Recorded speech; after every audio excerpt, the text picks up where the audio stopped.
Hello everyone and thanks for joining. Today we're going to watch a Bishop Disc Productions of Let's Play Lefty. My name is Sam Henderson.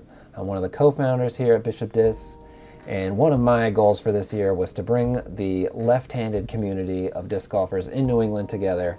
So we're going to be doing a monthly series where we preview a course and then meet up and play it at the end of the month. So first up is Hawkins Woods here in Plainville, Massachusetts. We're joined by four awesome left-handed disc golfers.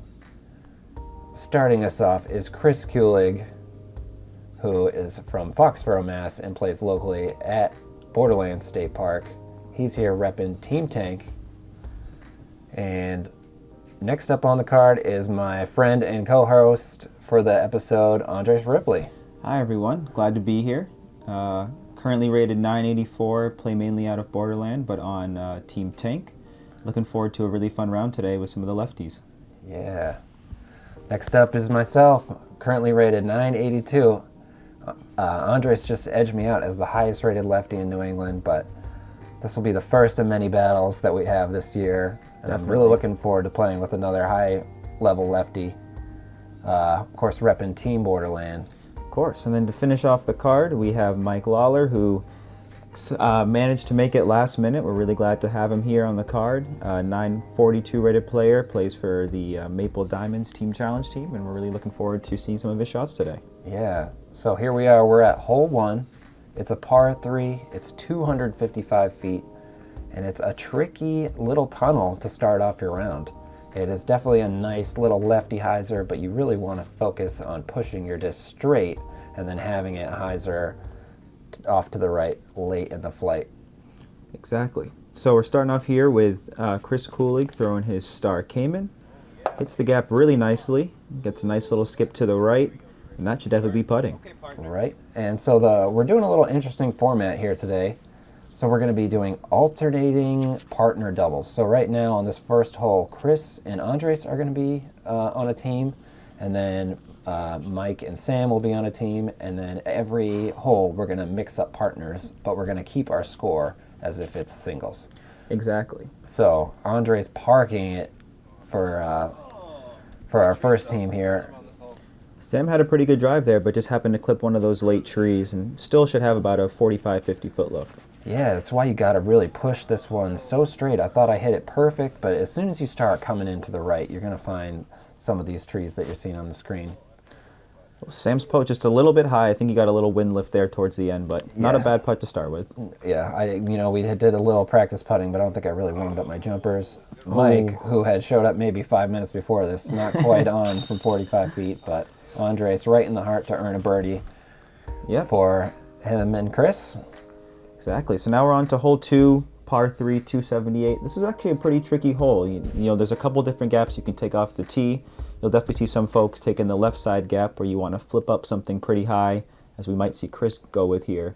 Yep. You want to try to keep it high over those pine trees and have it swing in pretty late. So let's see how that plays out for him. Right, he's throwing a VIP Worship, which is a kind of neutral, nice glidey mid-range, throwing it nice and high, and it just kind of clips the trees as it tries to fade back to the right.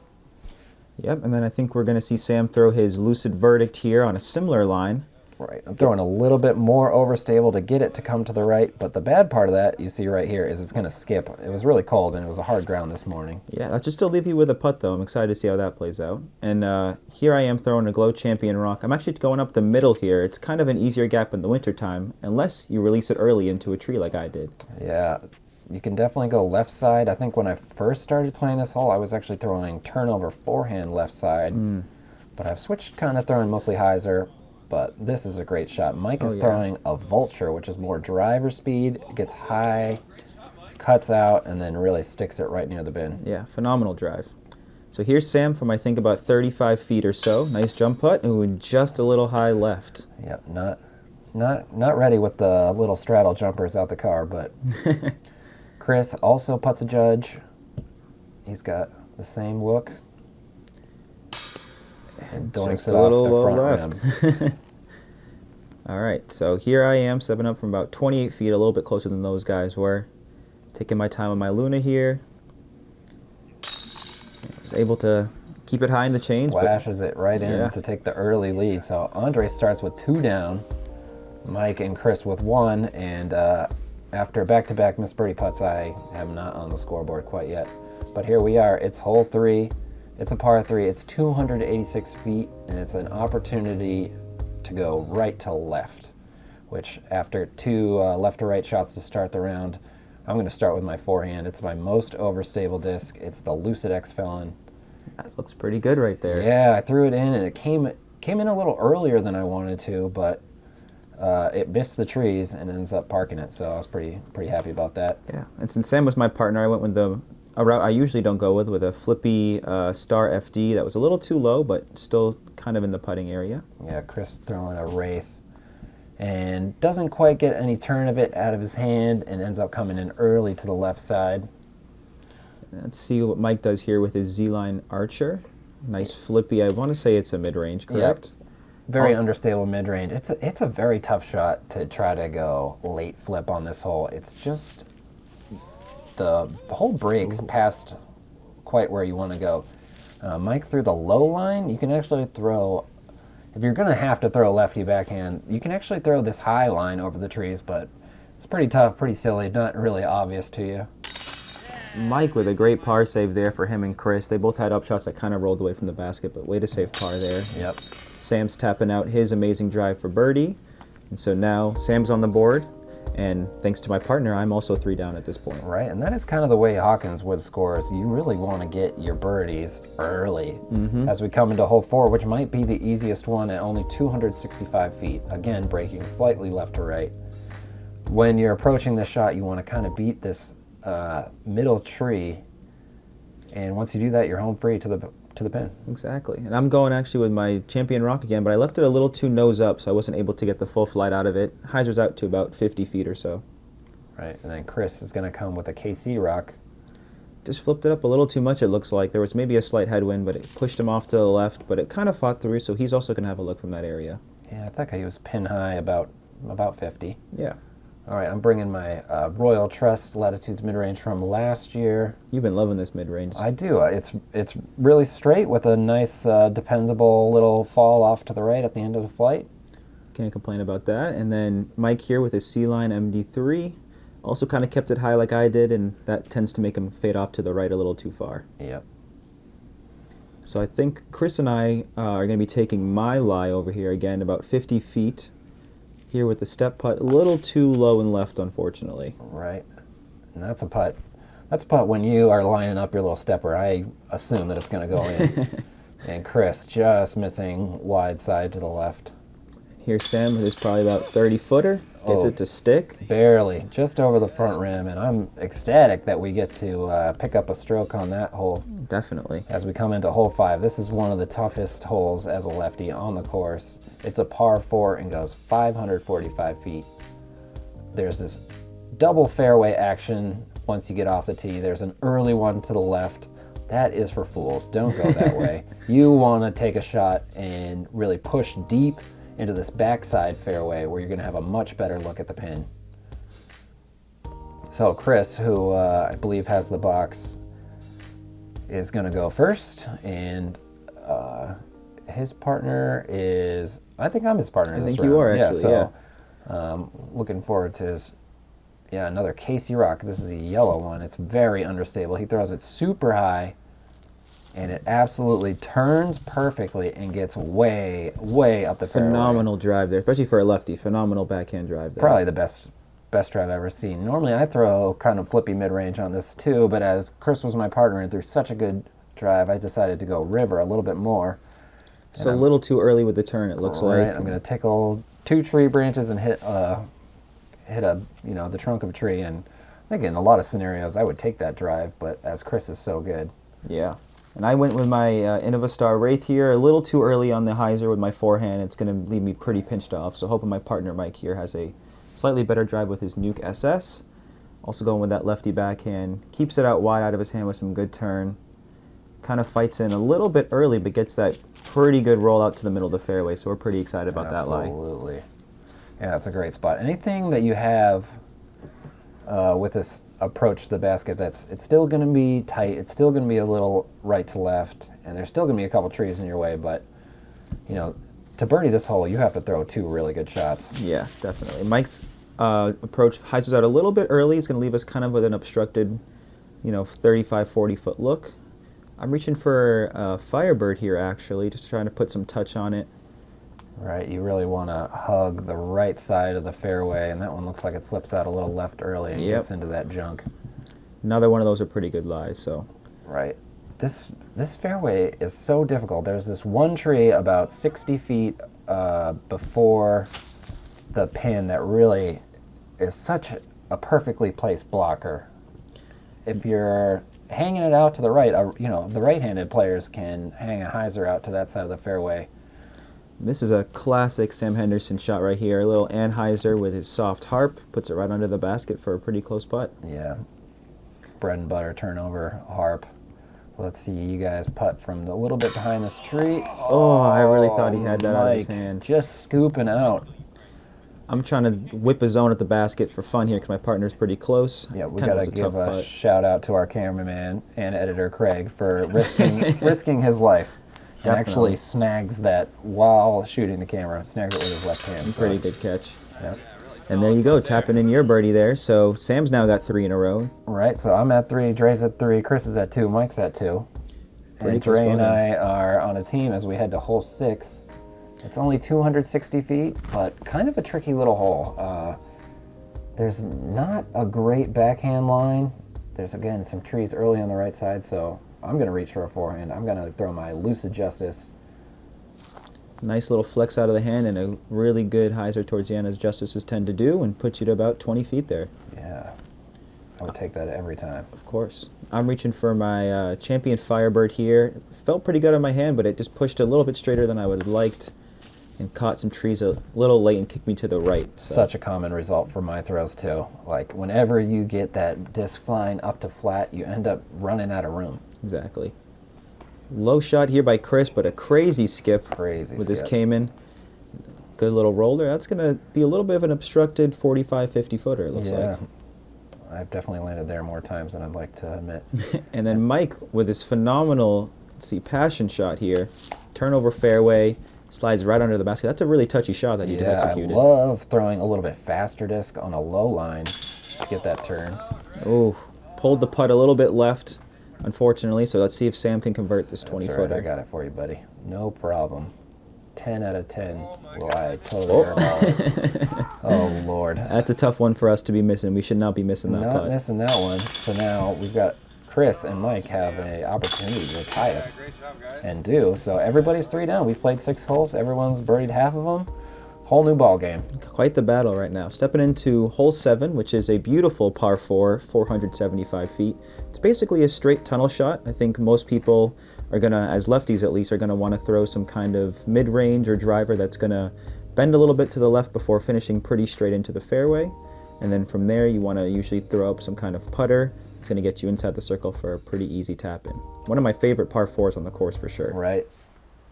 This hole is super duper straight, which I consider to be a lefty hole, as you know, that is certainly a strength of my game, is throwing it straight. So Chris is going to boom a wraith and actually almost falls over.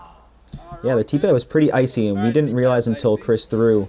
And so as his partner on this one, I was a little bit wary of my footing, but I tried to line up with my Champion T-Bird and just kind of left it a little too high. I didn't really fully follow through, and that's going to fade off a little bit too far to the right. Yeah. All right, I'm reaching for a VIP stag. This is a disc that I end up throwing a lot here, very straight to sort of flippy fairway. And my approach is always to go hyzer down the right side and hope it turns up and holds. And then lands in the middle of the fairway. That's 2 steps to the right, but definitely in a little bit of an open spot. There's that tree down there, and that's kind of the one that if you make it past that tree, you threw a great drive. Definitely. Mike with a little early approach, or a little early release with his passion, but again, Sam's his partner, so they're going to be thrown from Sam's lie. All right, I'm going back to the soft harp, my bread and butter. Keeps it nice and low on the smooth fairway and puts that right under the basket. Great approach, Sam. Thank you. And so that's going to give Mike an opportunity to throw his putter and try to dunk it right in there. Ooh, not a bad bit. A little bit early. Yep, and it rolls up next to the pin, so drop in for us. Here's Chris with a pretty tough lie. He's throwing, I think his came in kind of high on a flex forehand line, and he executed that perfectly, right under the basket. He had no idea. He could not see the basket at all. I've definitely landed over there when your drive just stables out a little bit too much. You get it too much in the air, and then you end up having to throw this Annie forehand. But this is a shot I generally like. Yeah, me too. I kind of actually went with my T-bird, which I think was a little too fast of a disc, and it didn't flex back out in time. Right. So that's all right, though. I had Chris as my partner, and he has a phenomenal birdie save there as you're tapping out your birdie as well. Yep, so everybody goes to 4 down as we head to hole 8, which is another par 4. It's 495 feet, again featuring the double split fairway. The left side, I believe, is the much better side. Agreed.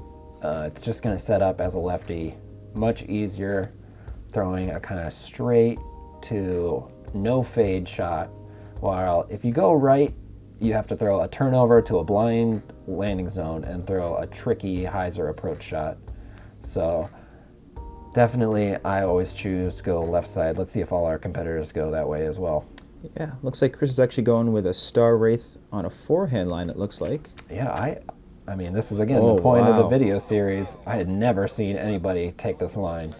I usually go forehand that way, but I try to lay up more. He actually went all forward, and it did pay off. Way down. And normally I throw like a flippy putter and just try to get past some of the stuff on the, that stump you can see on the left.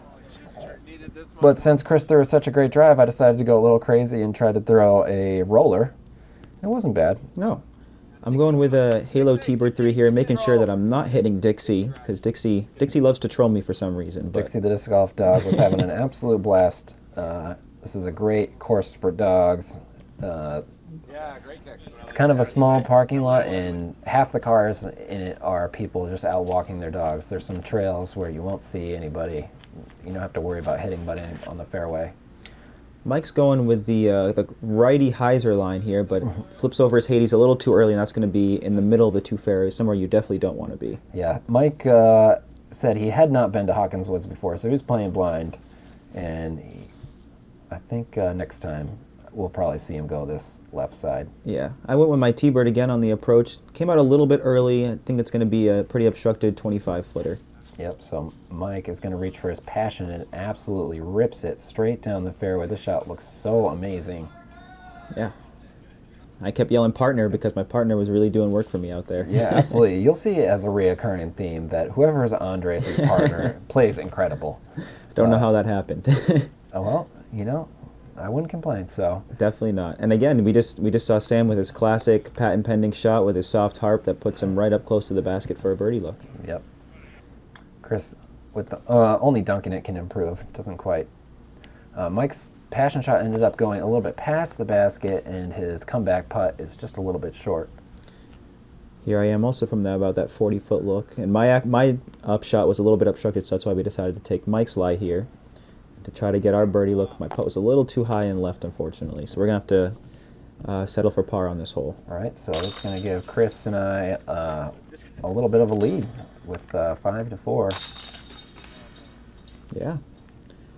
We're heading into hole 9 now, which is quite a funky hole. I actually think it is a better lefty backhand hole than a righty hyzer flip hole. You'll see here that it starts off going a little bit right to left, but then the tunnel actually goes pretty straight for about 150 to 200 feet as you head down towards the green here. So you're going to see some turnover drives from us lefties. Yep, I think definitely agree that this is a secret lefty hole.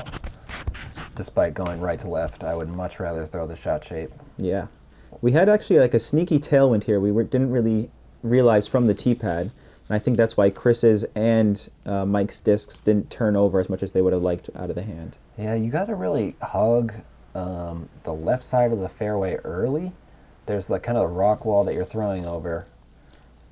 Wow, look at this drive by Sam here. I think you're going with your VIP stag, correct? That's right, and I think that would have still been a great drive, but the trees make it even better. Just knock me down right next to it. Definitely. And as Sam was my partner, I'm going to try something a little bit more aggressive that I don't normally go with, and I'm going with a KC Pro Rock to try to get it in there. But again, the tailwind, I didn't really factor that in too much, and it fades out a little too early into the woods. Yeah, it's pretty common places to be kind of short on the right side in the woods and then have a not impossible but difficult pitch out. And Chris is just going to try to scoot it right up the basket. He's going to approach with a judge.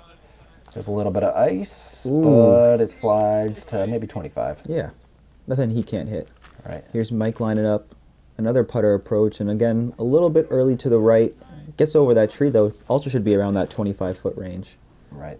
That ice made it tricky. It was hard to stop right near the basket. You're either going to be a little bit early or slide right past. Yeah, and there's a great putt by Chris to save their par, as Sam is going to tap in this phenomenal birdie drive.